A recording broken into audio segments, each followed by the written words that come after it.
বাংলাদেশের greatest cricketer হচ্ছে সাকিবুল হাসান, এটার কোনো সেকেন্ড চয়েস কারো কোনো বলতে পারবেন না। বুলবুল ভাই প্রেসিডেন্ট হওয়ার পর প্রথম প্রেস কনফারেন্সে বলেছিলেন যদি সাকিব আল হাসান যদি পারফরমেন্স কন্টিনিউ করে তাকে সুযোগ দেওয়া যেতে পারে। সাকিব আল হাসান গত এক ম্যাচ আগে দুর্দান্ত পারফরমেন্স করেছিল, সেই সুযোগটা আছে কিনা সাকিব আল হাসান?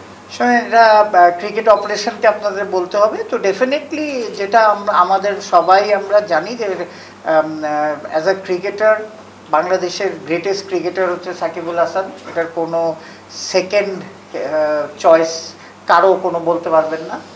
তো সবসময় ডোর ইজ ওপেন। এখন এটা সিলেক্টর অ্যান্ড টিম ম্যানেজমেন্টের উপরে তারা কি চিন্তা করছে, কিন্তু যেই জিনিসটা এখন হয়েছে আপনি আগে কিভাবে চলেছে জানি, কিন্তু রাইট নাও কারেন্ট প্রেসিডেন্ট যেটা করেছে এন্টায়ার দায়িত্ব cricket operation and cricket team management এবং সিলেক্টরদের উপর দেওয়া হয়েছে। সো তাদেরও তো অ্যাটেনশনে আসছে, সেটা দেখা হবে। Definitely they should look into it.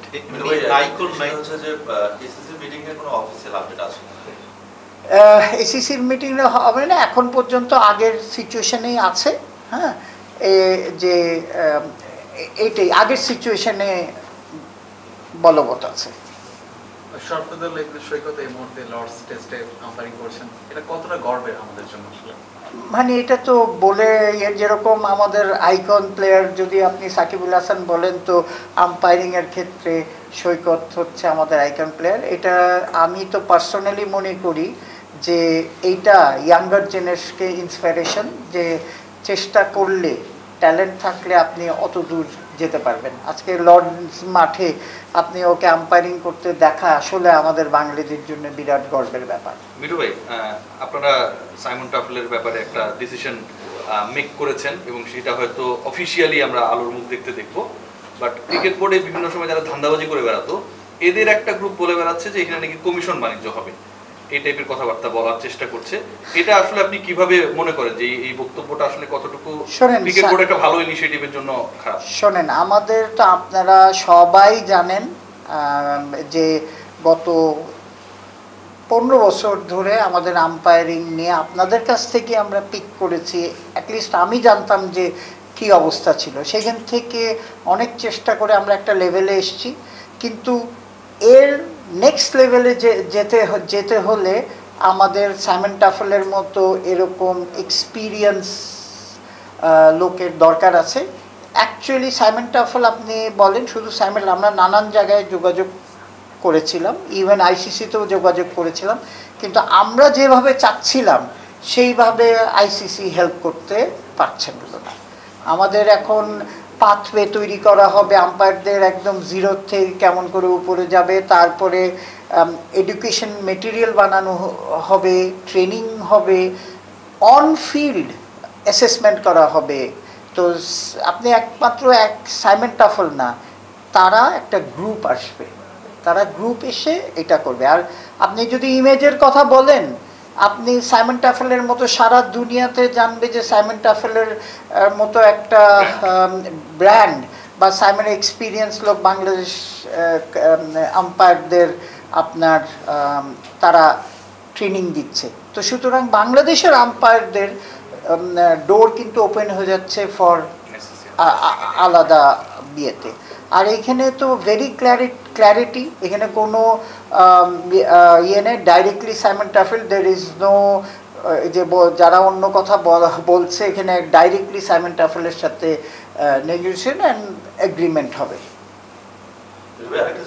আপনি এটা আসলে মনে করেন কিনা সাইমন টাফেলের মতো যখন আম্পায়ার বাংলাদেশ আম্পায়ারদের ডিসিশন করাবে, আফটার দ্যাট বাংলাদেশে আম্পায়ারদের মানও বাড়বে এবং তারা বাইরে আরো বেশি বেশি খেলা পরিচালনা করার সুযোগ পাবে কিনা? অ্যাজ ফর এক্সাম্পল যেমন সৈকত ভাই লর্ডস আছে। আপনার শোনেন, সব কিছুই কিন্তু ইমেজের ব্যাপার। আমাদের যে জিনিসটা হয়েছিল, আমি টেক ওভার 3-3.5 বছর আগে টেক ওভার করার সময় সবচেয়ে প্রবলেম যেটা ছিল সেটা হচ্ছে যে আম্পায়ারদের ইমেজ তলানিতে ছিল। তো সুতরাং আমি যদি বলি যে আপনার এই আম্পায়ারদের এই জায়গার থেকে একটা লেভেলে এসছে, এখন সাইমন টাফেলের মতো লোকজন আসলে আমরা নেক্সট লেভেল ট্রেনিংয়ে যেতে হবে, যেটা আমার বাংলাদেশে এখনও উইক আছে। we don't have that facility or that expertise.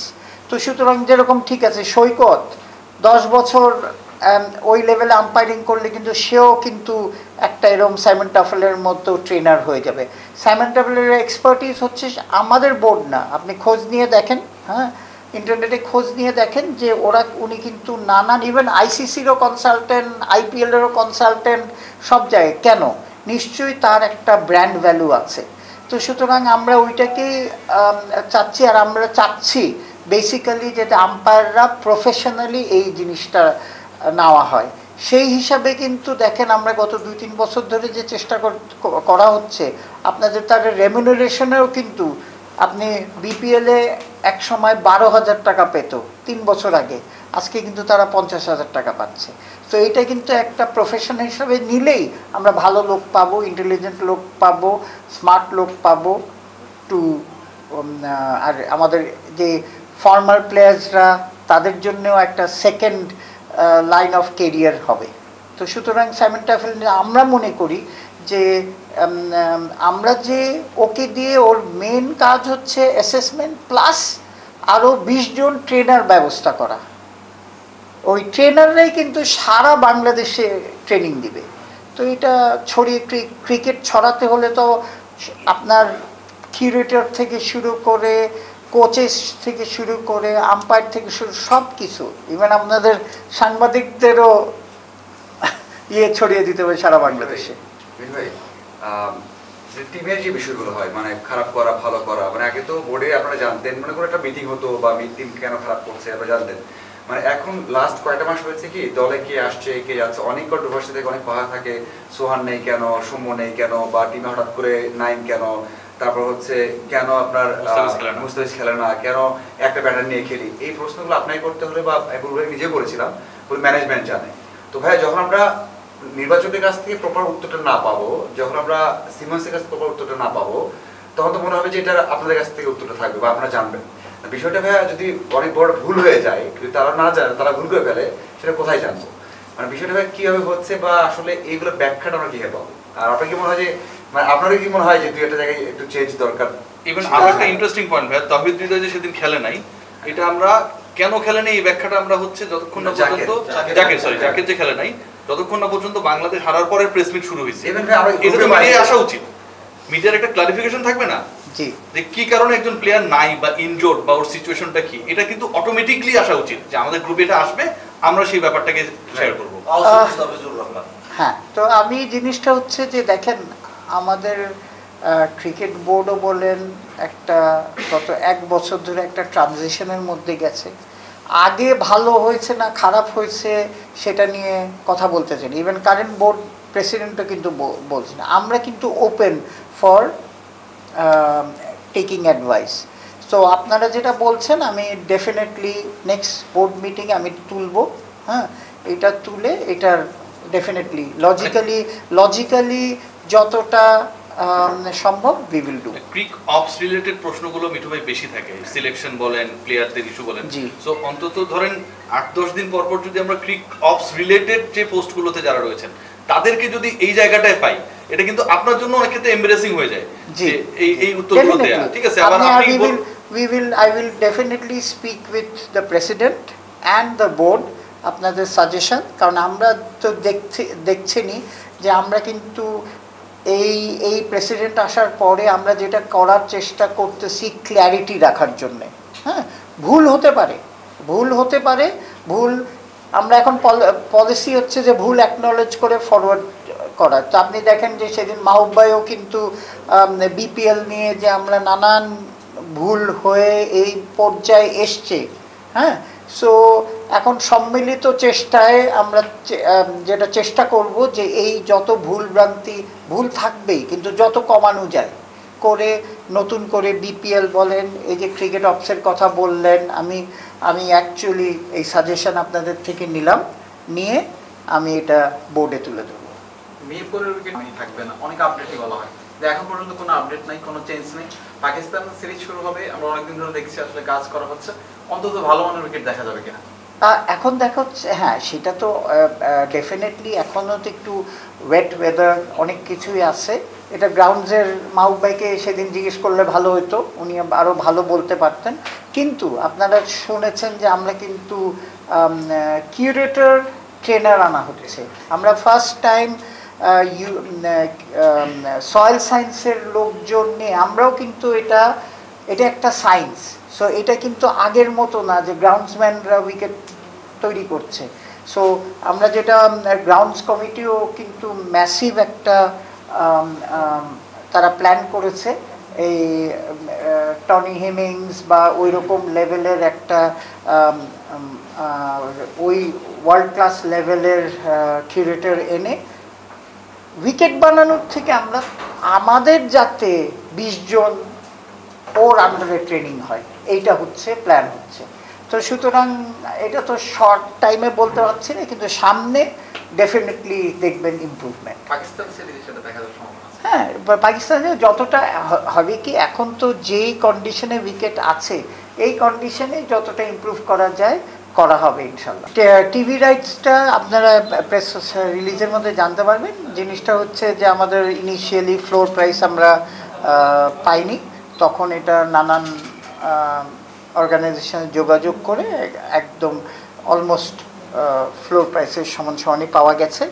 যেটা হচ্ছে যে এটা ডিফারেন্ট কোম্পানি নিয়েছে। বাংলাদেশের জন্য একজন নিয়েছে, পাকিস্তান মিনার জন্য একজন নিয়েছে, ইউকে ইউরোপের জন্য একজন নিয়েছে, এইভাবে ভাগ করে ইন্ডিয়ার জন্য আলাদা দেওয়া হয়েছে। এইভাবে আপনার ফাইনালাইজ করা হয়েছে, এখন কন্ট্রাক্ট কনফার্মেশনের অবস্থায় আছে। কতগুলো প্রতিষ্ঠান? ধরেন ইন্ডিয়া, পাকিস্তান, ইউকে, বাংলাদেশ, এই চারটা ডিফারেন্ট। যেহেতু আমরা এবার জোন ভাগ করে দিয়েছিলাম, হ্যাঁ, সেই জন্যে বেস্ট পসিবল আপনার প্রাইসটা পাওয়ার জন্য এটা করা হয়েছে। সেটা কি 4 কোটি টাকাই আছে? ওই রকম অলমোস্ট আমাদের ফ্লোর প্রাইসের কাছাকাছি চলে গেছে, কিন্তু বিডিং হয়েছিল অনেক কম। সেখান থেকে সেই জন্যেই বিডিং, যেহেতু ফ্লোর প্রাইস মিট করা হয়নি, ওই জন্যে তারপরে নানান যারা ইন্টারেস্ট শো করেছিল তাদের সাথে আলাপ করে নানান জনকে দেওয়া হয়েছে। এই সমস্যাটা কেন হচ্ছে আপনাদের? এই যে ধরেন টিভি সত্যটা ঠিকঠাক বিক্রি হচ্ছে না, পারফরমেন্সের কারণেই কি আপনাদের এই ধরনের বেগ পেতে হচ্ছে? কারণ আপনারা তো কাজ করে যাচ্ছেন নিজেদের জায়গা থেকে।